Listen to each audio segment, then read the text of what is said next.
എന്റെ പൊന്നെ, നീ എത്ര നേരമായി ഒരുങ്ങാൻ നിന്നിട്ട് ഈ സമയത്തിന് അവിടെ പോണ്ടേ? മുഹൂർത്തം തെറ്റുന്നതിന് മുമ്പ് അവിടെ എത്തണ്ടേ? അല്ലെങ്കിൽ പെണ്ണുങ്ങളെ കൊണ്ട് ഒരു വഴിക്കിറങ്ങാൻ പറ്റില്ല. എടി ഒന്ന് വാടി, അതൊക്കെ ആ ലൈറ്റൊക്കെ അണച്ചിട്ട് വാ നീ.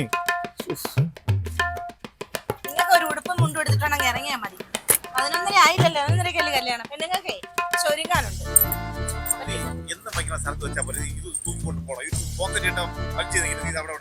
വെക്കാൻ വയ്യല്ലേ?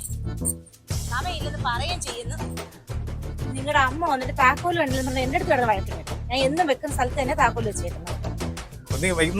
വെച്ചത് അവരെടുത്ത് വെച്ചോളൂ. നീ പറഞ്ഞ. പിന്നെ ഒരു കാര്യം, ഞാൻ അവിടെ വന്നിട്ട് നിന്റെ ബന്ധുക്കളടുത്ത് മിണ്ടിയില്ലെന്ന് നീ പരാതി പറയും, മനസ്സിലായില്ലേ? അവരല്ലേ നിങ്ങളോട് ഒന്ന് വലിഞ്ഞേറി മിണ്ടുന്നത്. നിങ്ങൾക്കൊന്ന് മിണ്ടിയാലെന്ത്? ഓ, മിണ്ടാൻ പറ്റിയ ചളുക്കുകൾ അവന്മാര്. ഇരുന്നിരുന്നാ നമ്മൾ എന്റെ വീട്ടിലൊരു ആവശ്യത്തിന് പോകുന്നത്.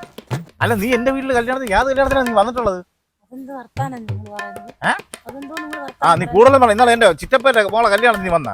വരാൻ പറ്റാത്തോണ്ടല്ലേ? അല്ലെങ്കിൽ നീ അങ്ങ് വന്ന് തള്ളിയാണ് പോടി എവിടുന്ന്. നീ ഒന്നും പണയണ്ട. നമസ്കാരം. രമേശ് സാറല്ലേ? സാർ, ഞാൻ ബാങ്കിൽ നിന്നാണ് വരുന്നത്. സാർ ഒരു 2 വീലർ എടുത്തിട്ടുണ്ടായിരുന്നല്ലോ, അപ്പൊ അതിന്റെ കുടിശ്ശിക ഉണ്ടായിരുന്നു. അപ്പൊ ആ പൈസക്കാണ് ഞാൻ വന്നത്. എടാ, നമ്മളെ കൊണ്ട് അടയ്ക്കാൻ പറ്റാത്തതുകൊണ്ട് വണ്ടി അവർ തിരിച്ചെടുത്തോണ്ട് പോയല്ലോ, പിന്നെ എന്തിനാ ഞാൻ അടയ്ക്കുന്നത്? അത് ശരിയാണ് സാർ, നിങ്ങളെ വണ്ടി നമ്മൾ എടുത്തോണ്ട് പോയി. പക്ഷെ അത് ഞങ്ങൾ വേറൊരാൾക്ക് വിറ്റായിരുന്നു. നിങ്ങൾ എടുത്ത ലോൺ തുക നമുക്ക് കിട്ടിയിട്ടില്ല. അതിന്റെ ബാലൻസ് പൈസയാണ് 16,500 രൂപ. ആ പൈസക്കാണ് വന്നത്. അത് നിങ്ങൾ അടച്ചേ പറ്റൂ. അതെന്തോന്ന് ന്യായം ചേച്ചി പറയുന്നത്? നിങ്ങളെ വണ്ടി വിറ്റപ്പോ ആ എമൗണ്ടിന് വിൽക്കണമായിരുന്നു. ഇനി ഇവിടെ വന്നിപ്പോ പൈസ വെച്ച് എങ്ങനെ ഞങ്ങൾ അടയ്ക്കും? ജീവിതത്തിൽ നല്ലൊരു കാര്യം പറഞ്ഞു കേട്ടാ.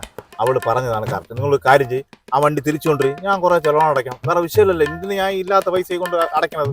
ഈ കാര്യങ്ങളൊന്നും എന്റെ അടുത്ത് പറഞ്ഞിട്ട് കാര്യമില്ല. വക്കീൽ നിങ്ങൾ വിളിച്ചിരുന്നില്ലേ? അപ്പൊ നിങ്ങൾ വക്കീലിന്റെ അടുത്ത് ഈ കാര്യങ്ങളൊന്നും സംസാരിച്ചിരുന്നില്ലല്ലോ. പിന്നെന്തിനാ എന്റെ അടുത്ത് സംസാരിക്കുന്നത്?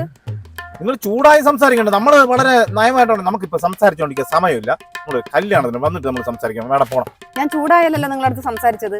നിങ്ങൾ കല്യാണത്തിന് പോവേ കണ്ണാക്കിന് പോവേ അതൊന്നും എനിക്കറിയേണ്ട ആവശ്യമില്ല. എന്നെ ഏൽപ്പിച്ച ജോലി എനിക്ക് ചെയ്തേ പറ്റൂ. അല്ലെങ്കിൽ എവിടെങ്കിലും പോവാൻ ഇറങ്ങുമ്പോ പൂച്ച കുറുക്കിയിടുന്നതാണ് ശകുനം. വണ്ടി ലോൺ എടുക്കാൻ വന്നപ്പോ നിങ്ങൾ ആരും ഇങ്ങനെയൊന്നും അല്ലല്ലോ പറഞ്ഞത്. ഇപ്പൊ ഞങ്ങൾ പട്ടിയും പൂച്ചയൊക്കെ ആയല്ലേ. പൈസ നിങ്ങൾ എപ്പോ അടയ്ക്കും? എനിക്കതറിഞ്ഞാൽ മതി. നിങ്ങൾ കല്യാണത്തിന് വരുന്ന പൈസ അടയ്ക്കാൻ പോണം എന്ന് വെച്ചാ പറ.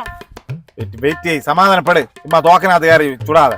പിന്നെ ഈ പൈസ നമ്മൾ അടയ്ക്കുന്നു കുടിച്ച വെള്ളത്തിന് നിങ്ങൾ വിചാരിക്കുന്നത്. അന്ന വഴി നിങ്ങൾ പറഞ്ഞല്ല, നിങ്ങൾ ജോലി ചെയ്യുന്നില്ല, നിങ്ങൾ പോവാ. നീ വാടി, നമുക്ക് കല്യാണത്തിന് പോവാം. ആ ശരി. പോലീസ് വീട്ടിൽ വരുമ്പോഴേ രണ്ടാക്കും ശരിയാവും. നമ്മൾ തീരുമാനിക്കും. പോലീസ് വന്നാലേ അതിനുള്ള മറുപടി കൊടുക്കാൻ എനിക്കറിയാം. കൊടുത്തോളൂ. കൊടുക്കും. നിങ്ങൾ കൂടെ നിർത്താനെന്ന് പറഞ്ഞ പോടി. എടി ബോഡി എന്നൊക്കെ നിക്കണ ഇവിടെ വിളിച്ചോളണം. അല്ലാതെ കണ്ണി കണ്ട പെണ്ണുങ്ങളെയല്ല വിളിക്കേണ്ടത്. നിന്റെ അച്ഛൻ എടി, നീ ഒറ്റ ഓർത്തി കാരണമാണ് ഇവരൊക്കെ നമ്മളെ വീട്ടിൽ വന്ന് കയറാൻ കാരണം. മനസ്സിലായോ? ഇനി എന്റെ തൊളയിലോട്ട് കയറിക്കോ. അല്ല ജോലിക്ക് പോയി പൈസ അടക്കാൻ വയ്യാത്തോണ്ടല്ലോ. ഞാൻ ജോലിക്ക് കൊണ്ടുവന്നപ്പോ നീ അടക്കാന്ത്? ആരടക്കേ? ഇവിടെ കൊണ്ട് തരുന്നത് ഞാൻ കല്യാണത്തിന് മുതൽ എങ്ങ് വരുന്നില്ല. നീ വരണ പോടി. ഈ പെണ്ണുമ്പിള്ള പറഞ്ഞ പ്രശ്നമാവോ?